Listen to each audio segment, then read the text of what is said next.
بسم اللہ الرحمن الرحیم الحمد للہ رب العالمین والصلاة والسلام علی سید الانبیاء والمرسلین نبینا محمد خاتم النبیین وعلی آلہ وصحبہ اجمعین ومن تبعہم بإحسان الی یوم الدین.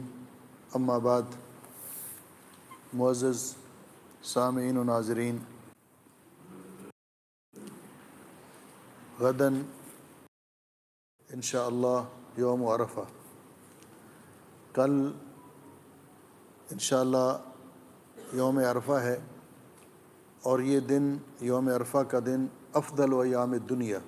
رسول اکرم صلی اللہ علیہ وسلم نے فرمایا کہ یہ سال بھر کے دنوں میں سے افضل ترین دن ہے.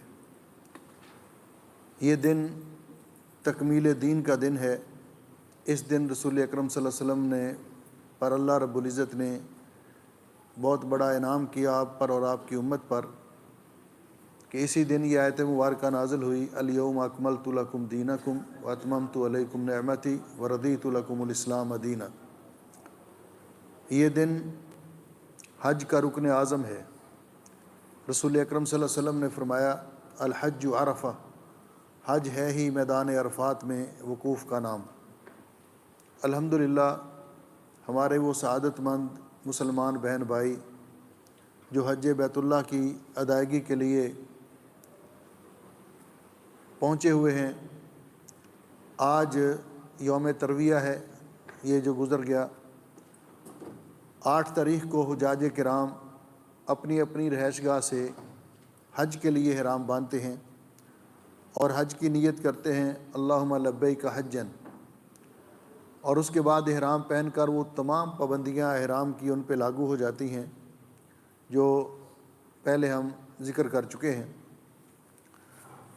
حجاج کرام مینا میں پہنچ کر ہر نماز اپنے وقت پر قصر کر کے ادا کریں گے. رات آج کی وہاں پہ گزاریں گے، اور کل نبی پاک صلی اللہ علیہ وسلم کی سنت کے مطابق فجر کی نماز کے بعد تکبیرات، اذکار اور تلبیہ اسی وقت سے شروع ہو جائے گا جب سے وہ احرام پہن لیں گے. لبیک اللہم لبیک لبیک لا شریک لک لبیک ان الحمد والنعمت لک والملک لا شریک لک. یہ تلبیہ پڑھتے رہیں گے، تکبیرات بھی. اور یہ بات ہمیں بھی یہ ذہن میں رکھنی چاہیے کہ ہماری عید کی تکبیرات کل فجر کی نماز کے بعد شروع ہو جائیں گی. فجر کی نماز کے بعد تکبیرات: اللہ اکبر لا الہ الا اللہ واللہ اکبر وللہ الحمد. اور یہ ایام تشریق کے آخر تک. اور ایام تشریق کون سے ہیں؟ 11، 12 اور 13. 13 کی شام تک یہ تکبیریں نمازوں کے بعد گاہے بگاہے یہ پڑھتے رہنا چاہیے، کیونکہ رسول اکرم صلی اللہ علیہ وسلم نے فرمایا: ایام التشریق ایام اکل و شرب و ذکر اللہ، کہ یہ دن کھانے پینے اور اللہ کا ذکر کرنے کے دن ہیں. اور اسی طرح فرمایا: کل ایام تشریق ذبح، اور یہ قربانی کے دن ہیں. یعنی قربانی کے دن بھی 4 ہیں: یوم النحر و ثلاثۃ ایام بعدہ، 10 تاریخ اور اس کے بعد 3 دن جو ایام تشریق ہیں. ان کے اندر قربانی کرنا جائز ہے، لیکن پہلے دن قربانی کرنا افضل ہے. تو میدان عرفات میں حجاج کرام وقوف کرتے ہیں، تو ان کو تو اللہ رب العزت نے جو عظمت اور فضیلت عطا فرمائی، اس کا تذکرہ کرتے ہوئے رسول اکرم صلی اللہ علیہ وسلم نے فرمایا کہ جب حجاج کرام میدان عرفات میں جمع ہوتے ہیں تو اللہ تعالیٰ آسمان دنیا پہ نزول فرماتے ہیں، ان کے قریب ہوتے ہیں جیسے اللہ کو لائق ہے. یباہی بہم الملائکہ، ان کے حوالے سے فرشتوں کے سامنے اللہ تعالیٰ فخر کرتے ہیں کہ میرے یہ بندے دور دراز کے سفر کر کے یہاں پہ پہنچے ہیں. ما اراد ہؤلاء، یہ کس لیے یہاں آئے ہیں؟ اور بعض روایت میں رسول اکرم صلی اللہ علیہ وسلم نے فرمایا کہ اس دن یوم عرفہ کے دن اللہ تعالیٰ جس قدر کثرت کے ساتھ لوگوں کو جہنم سے آزادی عطا کرتے ہیں، باقی کسی دن میں اتنے لوگوں کو جہنم سے آزادی نہیں ملتی. یہ دن، اس کے بارے میں رسول اکرم صلی اللہ علیہ وسلم نے فرمایا کہ خیر الدعاء دعاء یوم عرفہ، سب سے بہترین دعا یوم عرفہ کی دعا ہے. اور آپ نے فرمایا وخیر ما قلت انا والنبیون قبلی، اور سب سے بہتر دعا جو میں نے بھی کی ہے اور مجھ سے پہلے انبیاء بھی کرتے رہے وہ یہ ہے، لا الہ الا اللہ وحدہ لا شریک لہ لہ الملک و لہ الحمد وہو علی کل شیء قدیر۔ حضرت انس رضی اللہ تعالیٰ عنہ فرماتے ہیں کہ رسول اکرم صلی اللہ علیہ وسلم نے جب میدان عرفات میں وقوف کیا تو یہ وقوف غروب آفتاب تک ہے، ابھی آفتاب غروب ہونے میں تھوڑا سا وقت باقی تھا، تو آپ نے حضرت بلال رضی اللہ تعالیٰ عنہ کو حکم دیا، یا بلال انصت لی الناس، بلال لوگوں میں اعلان کرو کہ وہ توجہ کریں، میری بات غور سے سنیں۔ جب لوگ خاموش ہوئے، انہوں نے توجہ کی، تو رسول اکرم صلی اللہ علیہ وسلم نے فرمایا، جاءنی جبریل آنفا، ابھی ابھی میرے پاس جبریل امین آئے ہیں، اور انہوں نے آ کر یہ کہا ہے کہ اللہ تعالیٰ نے میدان عرفات میں وقوف کرنے والے لوگوں کے نام سلام بھیجا ہے، اور ساتھ یہ پیغام دیا ہے کہ میں نے ان کے گناہ معاف کر دیے۔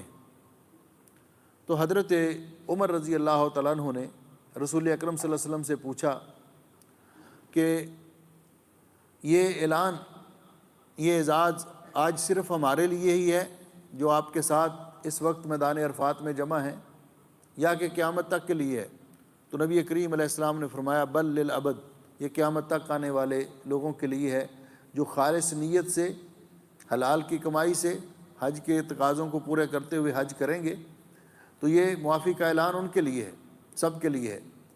جس طرح اللہ سبحانہ و تعالیٰ نے وہاں پہ پہنچنے والے لوگ ان کو بڑے انعامات سے نوازا ہے، اسی طرح اللہ سبحانہ و تعالیٰ نے ہمیں بھی محروم نہیں رکھا جو حج کے لیے نہیں جا سکے۔ ہم اللہ تعالیٰ کی بارگاہ میں دعا کرتے ہیں کہ اللہ سبحانہ و تعالیٰ ہمیں بھی یہ سعادت زندگی میں بار بار نصیب کرے، اور اللہ تعالیٰ اسباب پیدا کرے کہ ہم بھی بیت اللہ شریف کا حج کریں، ہمارے اہل و عیال کو بھی اللہ تعالیٰ یہ توفیق بخشے، دوست احباب کو بھی یہ توفیق بخشے، اور ہمارے وہ بہن بھائی جو حج کے لیے گئے ہیں، اللہ رب العزت ان کو حج مبرور کی سعادت حاصل کرنے کی توفیق بخشے، اور ان کو گناہوں سے پاک صاف کر کے خیر و عافیت سے اپنے گھر، اپنے اہل و عیال میں لے آئے۔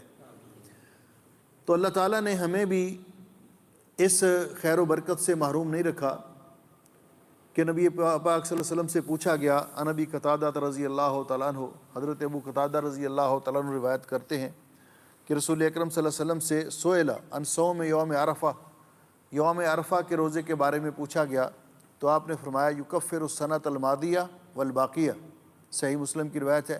آپ نے فرمایا یہ ایک روزہ رکھنے سے اللہ تعالیٰ ایک سال گزشتہ اور ایک سال آئندہ کے گناہ معاف کر دیتے ہیں۔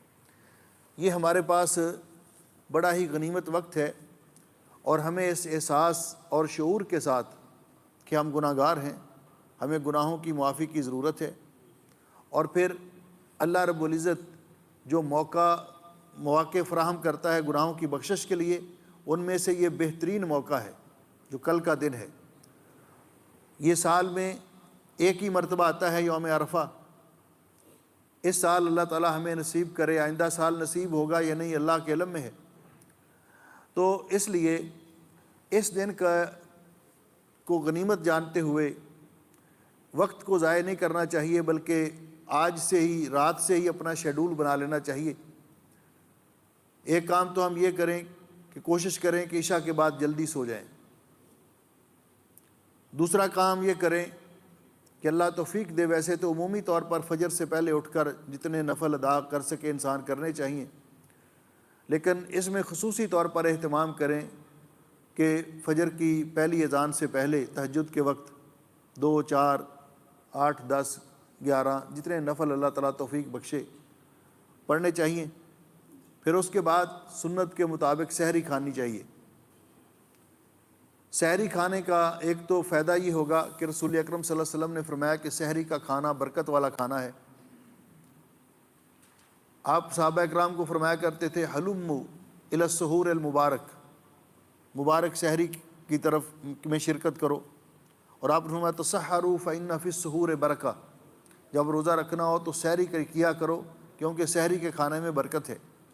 تو سحری کھائیں، سحری کھانے کے بعد جماعت کے ساتھ نماز ادا کریں۔ جماعت کے ساتھ نماز ادا کرنے کے بعد اگر اللہ توفیق دے، ٹائم ہو انسان کے پاس، تو یہ بہترین موقع ہے، اور ویسے بھی چھٹی کا دن ہے، کہ مسجد میں ہی رہیں، قرآن پاک کی تلاوت کریں۔ تکبیرات شروع ہو جائیں گی نماز کے بعد، اللہ اکبر لا الہ الا اللہ واللہ اکبر وللہ الحمد، اور دیگر اللہ تعالیٰ کے ذکر کے کلمات، اور پھر نبی پاک صلی اللہ علیہ وسلم پر درود پاک پڑھتے رہیں، قرآن پاک کی تلاوت کریں حتیٰ کہ سورج طلوع ہو جائے۔ تو 2 رکعت پڑھ کے پھر مسجد سے آپ گھر کو آئیں، تو رسول اکرم صلی اللہ علیہ وسلم نے فرمایا کہ جو شخص یہ عمل کرتا ہے اللہ تعالیٰ اس کو حج اور عمرے کے برابر ثواب عطا کرتا ہے۔ یہ بھی بہترین موقع ہے، اس سے بھی ہمیں فائدہ اٹھانا چاہیے۔ اور کل کے دن کا روزہ خود بھی رکھنا چاہیے، اپنے اہل و عیال کو بھی، دوست احباب کو بھی، عزیز و اقارب کو بھی اس کی ترغیب دلانی چاہیے کہ وہ کل کا روزہ رکھیں، اور روزہ رکھنے کے بعد پھر روزے کے تقاضوں کو پورا کریں۔ ادھر ادھر کی گفتگو کرنے کی بجائے، فضول گفتگو کرنے کی بجائے، اپنا وقت ضائع کرنے کی بجائے، یہ وقت جو بھی ملے انسان کو تکبیرات کہتا رہے، اللہ کا ذکر کرے، قرآن پاک کی تلاوت کرے۔ اور پھر بالخصوص جو عصر کے بعد کا وقت ہے، کل جس نے اللہ توفیق دے، اللہ تعالی ہم سب کو کل کا روزہ رکھنے کی توفیق دے، تو ہمیں یہ اس احساس اور شعور ہونا چاہیے کہ کل ایک تو یوم عرفہ ہے، یہ روزہ اس کی بڑی فضیلت ہے، اس کے ساتھ اللہ تعالیٰ 2 سال کے گناہ معاف کر دیتے ہیں۔ دوسرا، رسول اکرم صلی اللہ علیہ وسلم نے یہ جو فرمایا خیر الدعا دعا یوم عرفہ، سب سے بہترین دعا یوم عرفہ کی دعا ہے، تو یہ حاجیوں کے لیے بھی ہے، اور حدیث کا عموم بتا رہا ہے کہ یہ سب کے لیے ہے، جو بھی اس دن میں دعا کریں گے، جہاں بھی کریں گے، اس دن کی دعا بہترین دعا ہے۔ تیسری بات کہ ہم روزے سے ہوں گے، اور نبی علیہ السلام نے فرمایا کہ روزے دار روزے کی حالت میں جو دعا کرتا ہے اللہ اس کی دعا کو رد نہیں کرتے۔ ہماری بہت ساری حاجات ہیں، ضروریات ہیں، جو ہم چاہتے ہیں کہ اللہ رب العزت ہمیں عطا فرمائے، تو اللہ تعالیٰ سے مانگنے کے لیے یہ بہترین فرصت ہے، اس کو ضائع نہ کریں۔ اللہ توفیق دے تو کل کے دن میں صدقہ و خیرات کریں، اللہ تعالیٰ توفیق دے تو روزے داروں کو روزہ افطار کروائیں۔ تو یہ سارے نیک اعمال کرتے ہوئے ہم یہ دن گزارنے کے لیے اپنا ایک شیڈول آج ہی مرتب کر لیں، ایک جدول بنا لیں کہ ہم نے کیسے کل کا دن گزارنا ہے، تو انشاءاللہ اس میں خیر و برکت بھی ہوگی، اور اللہ کی رضا کے لیے انسان نیک عمل بھی کرے، اللہ تعالیٰ قبول بھی فرما لے۔ تو ایک تو میں درس سے پہلے یہ یاد دہانی کروانا چاہتا تھا کہ کل یوم عرفہ ہے اور ہمیں یہ روزہ رکھنا چاہیے۔ ہمارا اور سعودیہ کا چونکہ مطلع ایک ہے، اس لیے خلیجی ممالک میں یہ روزہ کل رکھا جائے گا۔ ہمارے ممالک میں، پاکستان میں، انڈیا میں اور دیگر ممالک جو مشرق کی سائڈ پہ ہیں، تو وہاں اور یہاں کی تقویم میں ایک دن کا فرق ہوتا ہے، چاند ایک دن بعد نظر آتا ہے۔ اس لیے محدثین نے ایک باب قائم کیا اس حوالے سے، روزے کے حوالے سے، کہ لکل اہل بلد رؤیتہم، ہر علاقے کے لوگوں کی اپنی رویت ہے۔ جس طرح اپنے ملک میں ہماری عید ہمارے چاند کے مطابق ہوتی ہے جو وہاں نظر آتا ہے، رمضان ہمارے چاند کے مطابق سٹارٹ ہوتا ہے، لیلۃ القدر وہاں کے حساب سے ہم اس کو شمار کرتے ہیں اپنے ملکوں میں۔ اسی طرح یہ روزہ بھی ہمیں 9 ذو الحج کو رکھنا چاہیے، ہندوستان پاکستان میں 9 ذو الحج کو، کیونکہ یہ مسئلہ بنا ہے تھوڑے سالوں سے جب سوشل میڈیا میں عام ہوا ہے، وگرنہ پہلے سے مسلمانوں کا یہی تعامل چلا آ رہا تھا کہ اس وقت خبر نہیں ہوتی تھی کہ سعودیہ میں چاند نظر آیا کہ نہیں آیا، اور لوگ 9 ذو الحج کا روزہ رکھتے تھے۔ تو آج بھی ہمیں یہی، اور یہ روزہ بنے گا کس دن؟ کل۔ اور کل کون سا دن ہے؟ 9 ذو الحج، اور یوم السبت ہفتے کا دن۔ بعض احباب یہ سوال کرتے ہیں کہ رسول اکرم صلی اللہ علیہ وسلم نے ہفتے کے دن کا، صرف ہفتے کے دن کا روزہ رکھنے سے منع کیا ہے کہ اگر ہفتے کے دن کا روزہ رکھنا چاہو تو ساتھ ایک روزہ پہلے یا بعد میں اور ملا لو، لیکن یوم عرفہ کے روزے کا کیا حکم ہے؟ تو یہ یاد رکھیے کہ ہم جو کل روزہ رکھیں گے یہ یوم السبت کا روزہ نہیں رکھیں گے، ہم یوم عرفہ کا روزہ رکھیں گے تو یہ یوم عرفہ جس دن میں بھی آ جائے اس دن کا روزہ رکھنا جائز ہے، اس میں کوئی اشکال نہیں۔ تو اس لیے ہم یہاں کل روزہ رکھیں گے اور ہمارے ملکوں میں، پاکستان میں، انڈیا میں پرسوں ہوگا روزہ۔ اس لیے اس روزے کا اہتمام کرنا چاہیے اور اس کی اپنے دوست احباب اور دوسرے لوگوں کو بھی ترغیب دلانی چاہیے۔ اللہ تعالیٰ مجھے اور آپ کو عمل کی توفیق بخشے۔ پرسوں انشاءاللہ یوم الاحد کو، اتوار کے دن عید الاضحیٰ ہے، پرسوں عید کا دن ہے۔ عید کے دن میں بھی یہ بات ذہن میں رکھیے کہ عید الاضحیٰ کے لیے جو نبی پاک صلی اللہ علیہ وسلم کی سنت ہے کہ آپ غسل کریں، اچھا لباس پہنیں، خوشبو وغیرہ لگائیں، لیکن عید الفطر کو نبی پاک صلی اللہ علیہ وسلم گھر سے کچھ تناول فرما کے جایا کرتے تھے، لیکن عید الاضحیٰ کو آپ گھر سے کچھ کھا کر نہیں جایا کرتے تھے، بلکہ واپس آ کر عید نماز کے بعد قربانی کا جانور ذبح کر کے اور آپ پھر اس کے گوشت کے ساتھ کھانا تناول فرمایا کرتے تھے۔ لیکن اگر کوئی شخص پینا چاہتا ہے، چائے پینا چاہتا ہے، پانی پینا چاہتا ہے، لسی پینا چاہتا ہے، کوئی چیز پینا چاہتا ہے، تو اس میں کوئی حرج نہیں ہے، اس میں کوئی حرج نہیں ہے۔ اور واپس جب آتا ہے، جس طرح ہم ہیں اور ہماری قربانیاں تو اپنے ملک میں ہیں، تو یہ نہیں اب قربانی جب تک نہیں ہوگی ہم کھانا ہی نہیں کھائیں گے، ہم واپس آ کر ناشتہ وغیرہ کھانا جو بھی کھانا چاہیں کھا سکتے ہیں، اللہ کہ یہ احباب جو یہاں پہ قربانیاں کریں گے، اللہ تعالیٰ ان کو توفیق دے کہ یہ یاد رکھیں کہ باقی عزیز و اقارب کے ساتھ مولانا صاحب بھی عزیز ہی ہوتے ہیں۔ اللہ تعالیٰ سب کی قربانیاں قبول فرمائے اور اپنی رضا کے لیے قربانیاں کرنے کی توفیق عطا فرمائے۔